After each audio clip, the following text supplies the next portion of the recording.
As a bit of an aside, before we continue on with this Let's Play, I want to quickly talk about why I feel a little bit frustrated with Rogue Legacy's 2's movement mechanics. There's a couple of, I think, questionable design decisions that really are just irritating me. From the beginning of the game trains the player in properly using the movement abilities.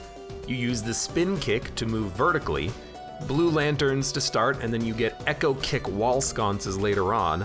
You use the dash to move horizontally, and it upgrades as you progress through the game. So why does the game mix this up by making the player dash into the void sconces to bounce upwards?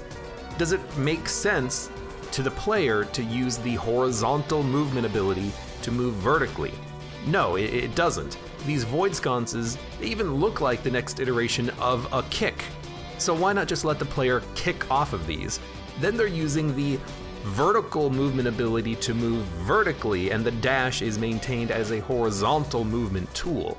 You already get your dash back from using these void sconces. Changing it to a kick wouldn't change anything other than making the game more consistent with its own mechanics. And another thing, these echo enemies are not really that fun to fight. All you need to do is spin kick on their head to kill them, and half the time you bounce so high up that the camera loses track of the enemy. Other enemies have multiple ways of engaging with them, whether it be with weapons, skills, or spells, but echo enemies limit the player to a single specific attack to use against them. This feels a little out of place, considering the game's more openly designed combat. I get the impression that the only reason why these enemies exist is to give an excuse for the echo kick to exist.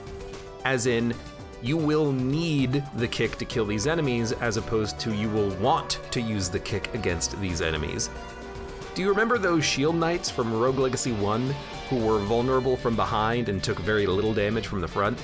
How about bringing them back to Rogue Legacy 2, but if you kick on their shield, it lowers and opens them up for vulnerability. This would encourage the kick to be used, but not in such a ham-fisted fashion. And in the Sun Tower, which is biome 5 out of 6, the game is really pushing for the spin kick to be used for a ton of combat and platforming, and I kind of just think the spin kick kinda sucks.